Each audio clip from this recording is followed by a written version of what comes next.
pouquinho sobre o Rio de Janeiro. No século XVI, começam as primeiras notícias a respeito desse local. Eram índios que viviam na Ilha do Governador, em certo isolamento, na costa de Niterói e na cidade do Rio de Janeiro. Os primeiros europeus a chegarem aqui foram os franceses, que ficaram na ilha de Villers-Gagnon por 10 anos. E na ilha de Villers-Gagnon, os franceses não tinham nenhum contato com os índios. Por um princípio anglo-saxão, do europeu, a miscigenação era algo degradante. Pois bem, eles então trouxeram pastores da Suíça, de João Calvino, e a primeira Santa Ceia celebrada nas Américas foi aqui na cidade do Rio de Janeiro, na metade do século XVI, por volta de 1564. Também houve incompreensão, porque os jesuítas que viviam na cidade acharam que a Santa Ceia não tinha sido adequada e condenaram os pastores calvinistas à morte. Os portugueses chegam logo em seguida. Eles vão parar seus barcos atrás do Pão de Açúcar, que o nosso comandante visitou a primeira vez que esteve aqui. E o combate se deu na Praia do Flamengo. Como os portugueses, os ibéricos, eram um povo que haviam sido dominados pelos mouros, pelos árabes, e, portanto, viam nos povos de pele escura um povo, de certa forma, superior, não foi difícil para os portugueses se miscigenarem com as índias. Houve uma atração mútua. Isso que estava no olhar, no coração, fez com que Araribóia, um índio que vivia aqui na Ilha do Governador, nadasse até a ilha de Villers-Gagnon e explodisse o paiol dos franceses.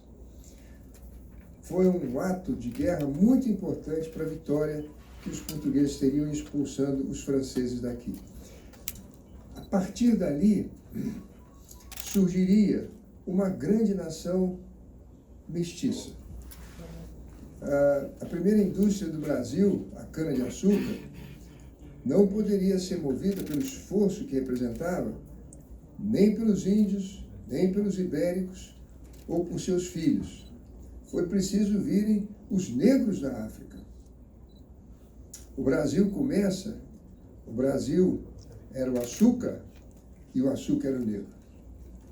O Brasil chega à época dos nossos avós, o Brasil era o café e o café era o negro.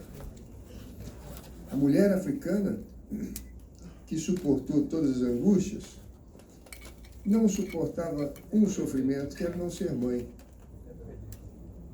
Portanto, ela teve filhos com índios, com portugueses, com negros, e nós nos tornamos um imenso panelão racial, onde o brasileiro é um ser único.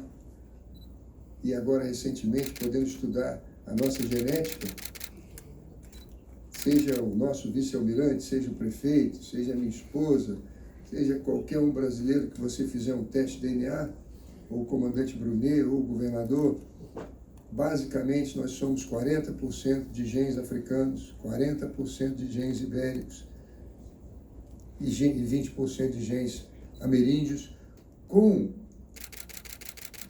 alguma quantidade de italianos, de alemães que vieram para o sul, árabes, japoneses que chegaram há 100 anos atrás. Então, nós somos uma nação única no mundo. Eu diria a vocês que talvez o Logos não vá aportar em um porto onde vai encontrar the people, as pessoas, tão universais na sua genética quanto nós. O Brasil nunca invadiu outro país, o Brasil nunca fez guerra contra ninguém, o Brasil é extremamente pacífico e todas as decisões em fóruns internacionais, o Brasil foi mediador.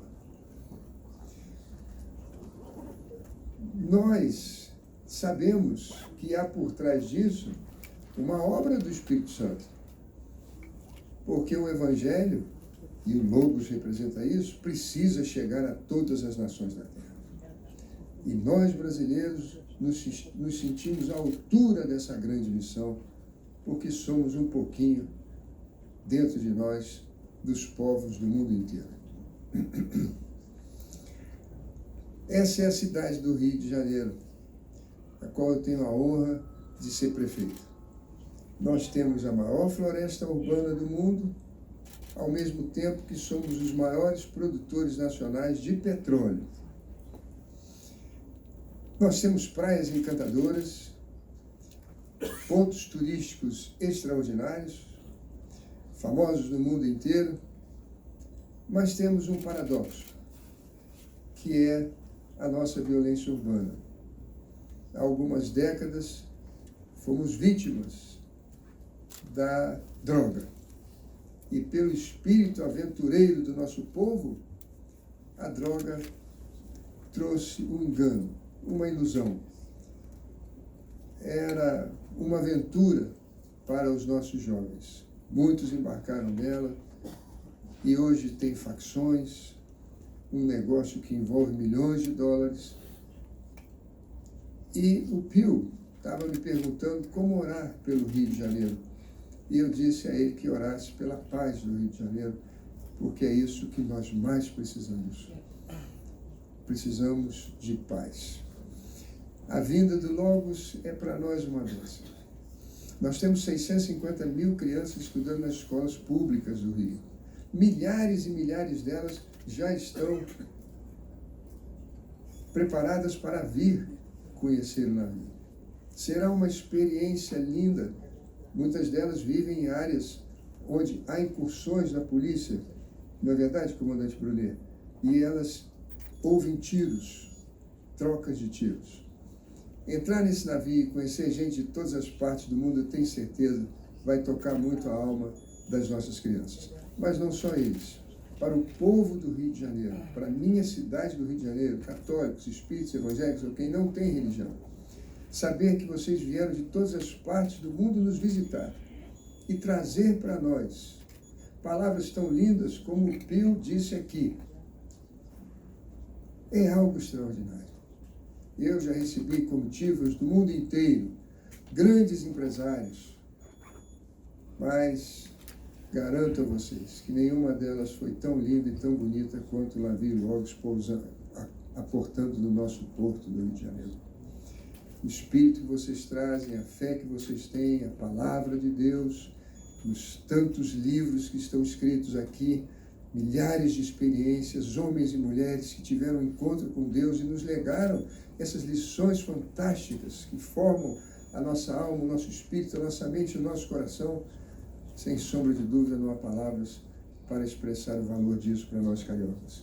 De tal maneira que com coração aberto, em nome dos 6,5 milhões de habitantes da minha cidade, eu quero dizer bem-vindo ao Rio de Janeiro, o Logos. Muito obrigado.